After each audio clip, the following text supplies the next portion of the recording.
I'm going to be making a little envelope with an insert, and I'm going to walk you through. This is my test run, as I think it is important for you to always test on any regular paper you have before you use the main paper. But first, let me introduce you to the board. This one I purchased a few years ago. I'm not sure if they are still making it, but there's a few stores on Amazon. They're still selling this model. Still, there are other ones that they selling there that will do the same thing. I will link below in this video, and also you will find on my website. Here you have all the recipes for envelope, bow, and box. It's all lined up with the correct colors, referencing if it is gold, it is for a box. If it is this dark blue, it's going to be the number 2, which just shows you all the instructions. This is the paper that I printed out on my Epson. I absolutely love Epson. This is actually cardstock. I believe is an A3, and I will have this pattern actually available to you guys. Use Canva to create the design. Sometimes when I have one project, I would print obviously the entire project with one pattern. In this case, I want to make good use of the cardstock, so I put 2 patterns together. This is going to be the envelope, and this is going to be the insert that I'm going to put inside. Again, I did 2 because you never know, something can go wrong, so I just wanted to have another one, or if I ended up not using it, it stays in for another project. What I love about Canva is that you get to pull up the design and it's just like have so many different patterns in there, and you get to pick what makes sense to you and print it out. We're actually going to be doing the 3x5, which gives me a paper size of 7 inches, and then a punch guide at 2 3/4. First, I'm gonna get this paper cut.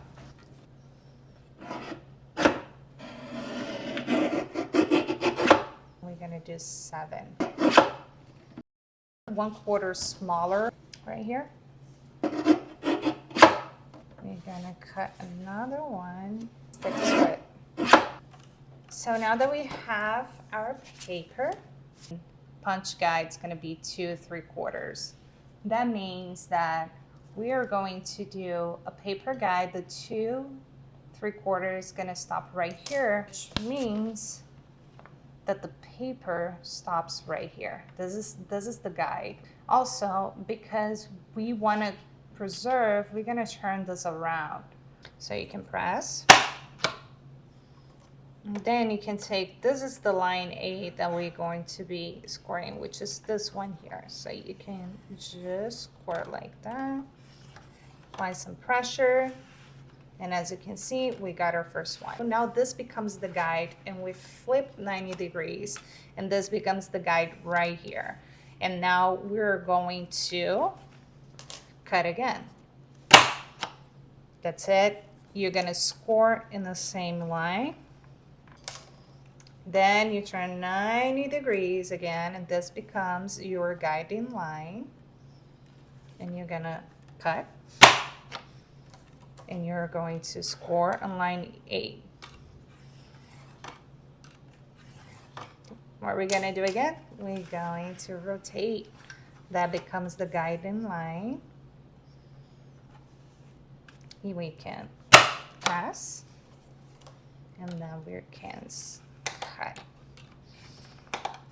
And we have our little envelope. Now, just slightly. You notice the little cuts are going to be here on the bottom. You can push to the side. I'm going to cut this top here. So you get a round, and this is going to be the front. So we're going to take this flip.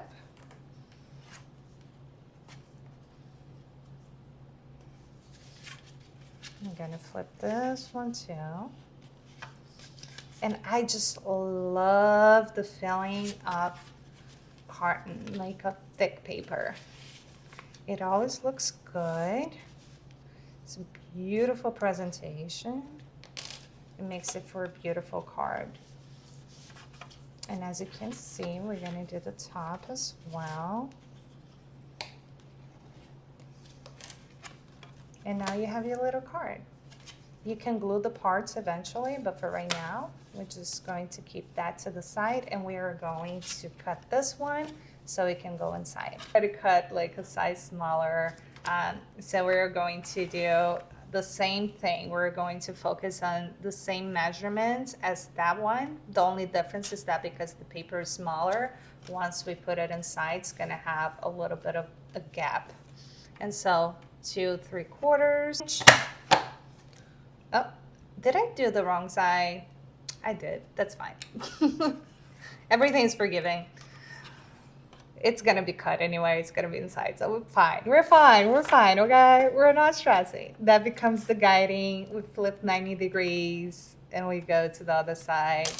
And we're not going to be hard on ourselves because that's life. Sometimes we do things the wrong way, but it's still not the wrong way. Flip, 90 degrees, cut. We're gonna do our last cut. And then we're going to score this line. There we go. Isn't this cute? Which side? Which side? Which side? Let's see which side are we going to do. We could do this one. I like this one. Or we could do this one. This is so cute too. Oh, this is adorable. Let's just close for a second and we'll make a decision. Either way, it's going to be fine. But look at that. I'm still gonna cut, and we're still gonna have a little cut, but it's gonna be adorable. Obviously, another suggestion too is that you can pick a different paper. You don't have to do, I just did cardstock because that's what I have. You can do regular white paper, which is lighter as well for you to attach here. It's probably gonna be a much better choice for this project. So we're just gonna close this up. We're gonna close it here. We're gonna clean it up. We're going to cut our little corner. I'm gonna go with this side here. Now we have a little nice little round corner, which is going to be this one. I'm gonna clean that again. Now this goes away. I don't need this right now. The last thing for us to do is to take our cutter. Let's just cut the sides because I don't really need the sides. We just need the beautiful paper.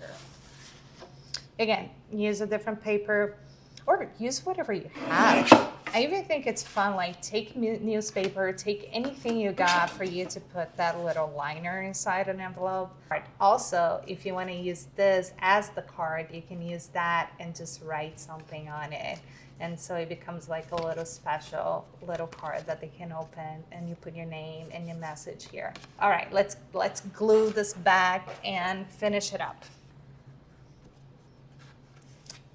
Perfection. That's the end of it. I hope you guys enjoyed this video. This was a lot of fun just making it. As always, make sure to like, subscribe, drop any questions. I will try to answer in the best of my ability. And I will see you guys soon in the next project. Bye.